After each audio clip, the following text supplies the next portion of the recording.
Good afternoon, teachers and students. And welcome to another episode of SCSD News. Another week has come and gone, and let's hear what happened last week across the district. Starting in Morton, the Lady Panther basketball team took it all the way in the district championship. In the final game against Forest, the Panthers scored 44 points on Forest 11.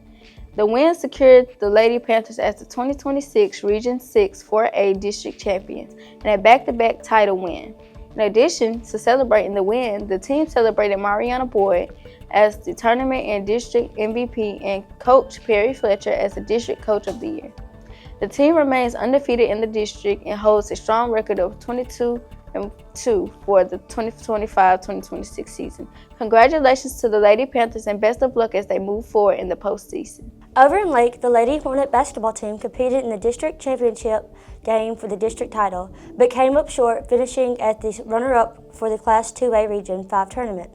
The team celebrated their accomplishment in the tournament with the following all-region awards: Natasha Patrick, Jalen Grant, an all-region player, with Grant also receiving the Defense Player of the Year of Class 2A Region 5.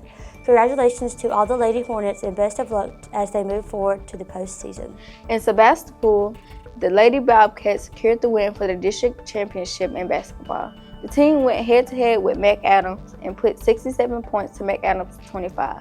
Congratulations to the Lady Bobcats as they move forward in the postseason. Archery is back in action for the Scott Central Rebels. Last Thursday night, the team competed against Pisgah Middle and High School archery teams. The Rebel team came out ahead of the Dragons, with the middle school team scoring a total of 2,744 points and Pisgah 2,656 points. The high school team scored an overall total of 3,129 points to Pisgah 3,117 points. Finally, Scott County School District announced the retirement of Superintendent Alan Lumpkin. Mr. Lumpkin celebrates 4 years of dedicated service to the students, staff, and families of Scott County, and over 30 years of service in public education. Mr. Lumpkin has been at the head of several efforts to help Scott County schools progress towards greatness and has remained committed to the improvement and expansion opportunities available to students in the district. To quote Mr. Lumpkin, "The children of Scott County deserve the same educational opportunities as students across our state. The students of Scott County are grateful for the leadership Mr. Lumpkin has provided for our school district, and we wish him well in his retirement." That's it for last week's news. Now let's hear what happened last week in sports. Here's what happened last week in sport. Starting with Morton, varsity softball competed against Riley last Monday and won with a score of 13-11. Boys soccer took on Bay High School last Tuesday but lost with a score of 3-0. Panther basketball teams took on Mendenhall last Thursday. The boys lost with a score of 54-47 and the girls won with a score of 62-28. On Friday, Panther basketball teams were back in action against Forest. Both teams won with the boys scoring 62-45 and the girls scoring 44-11. On the same day, varsity baseball took on Scott Central and won with a score of 9-7. On Saturday, varsity baseball was back in action against Lake but fell short with a score of 13-1.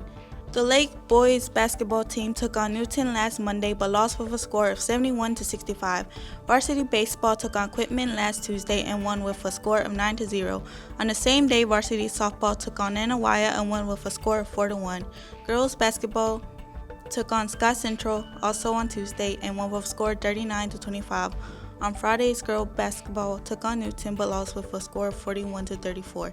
Varsity softball took on Union Saturday but lost with a score of 11-7. Varsity baseball also played on Saturday, taking on Sebastopol and Morton. The Hornets pulled out wins against both teams, scoring 11-5 against Sebastopol and 13-1 against Morton.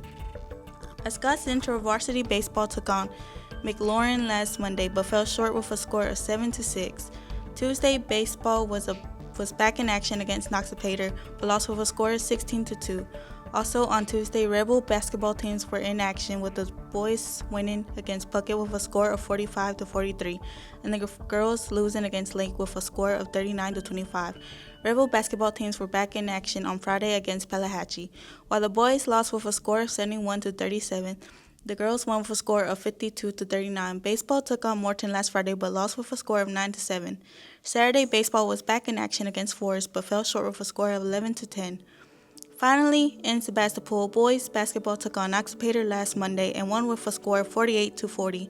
On Tuesday, Bobcat basketball teams were in action with the boys taking on Lake County and losing with a score of 67-30, and the girls taking on Ethel and winning with a score of 64-47. Friday, varsity baseball took on Forest and won with a score of 18-1. Basketball was back in action on Friday. The boys took on Ethel and and the girls took on McAdams and won with a score of 67-25. On Saturday, varsity softball took on Newton County and lost with a score of 5-2. On the same day, Sebastopol took on Lake and lost with a score of 11-5. That's it for this week's sports report. Hello, my name is Liana and this is the weather for this week. Starting with today, the low was 50 degrees and the high was 68 degrees. Tomorrow, the high will be 70 degrees with the low of 49 degrees. Wednesday, the high was 75 degrees and the low of 58 degrees. Thursday, there will be a low of 61 degrees and the high of 79 degrees. Friday, there will be a low of 63 degrees and a high of 78 degrees. Saturday, the low will go back down to 48 degrees. With the high of 72 degrees, Sunday, the high will be 58 degrees and the low will reach 41 degrees. That's it for this week's weather. It's a busy week across local schools with games, meetings, and special events taking place almost every day. Here's a highlight of what happened across the district. Morton kicks things off today with girls' home basketball game. Tuesday will be packed, featuring baseball at Sebastopol, softball at home versus Raleigh, tennis at Philadelphia, a Beta Club offering meeting at 7:15, and a visit from a Mississippi State University representative for seniors. Boys basketball will also travel to play at Choctaw Central High School. Wednesday will set for spring sports and club pictures. Thursday includes BMJ archery softball at Puckett, tennis in Richland, and a senior visit from Tougaloo College. On Saturday, baseball heads to Pelahatchie, while a show choir competes at Jackson Preparatory School. Scott Central has varsity girls basketball at Bay Springs today. On Tuesday features boys basketball versus Bay Springs and basketball at Lauderdale. Thursday includes archery at Brandon and softball versus Forest. Friday closes the week with softball versus McClendon and a home basketball game against Riley. Sebastopol begins today with girls basketball playoffs action versus Riverside at 6 p.m., along with junior high softball at Newton County and junior high baseball hosting Morton. Tuesday brings boys basketball playoffs at Simpsons, tennis at Pelahatchie, and baseball versus Morton. JV at 5 p.m., varsity at 7 p.m. Thursday, junior high baseball travels to Union, while softball plays at Lake. Friday includes baseball versus Newton and softball at Pisgah. Saturday round out to the schedule with baseball versus Forest and softball versus Hernand at Clinton. Lake also starts playoff action today with girls basketball versus Enterprise at 6 p.m., plus baseball versus Forest and junior high softball at Newton County. Tuesday, softball will travel to Southeast Lauderdale. Thursday includes softball versus Sebastopol and junior high baseball versus Newton County. Friday features as possible second round of girls basketball playoffs and basketball at Pelahatchie. Saturday wraps up the week with softball versus Newton County and baseball at Newton County. With playoff games, senior visit competitions, and multiple matchups across the region, it shapes up to be an exciting and full week for students, athletes, and fans. That's it for this week's news. We'll be back next week with another episode. Until next time, remember, these are Your stories, your schools, and your news.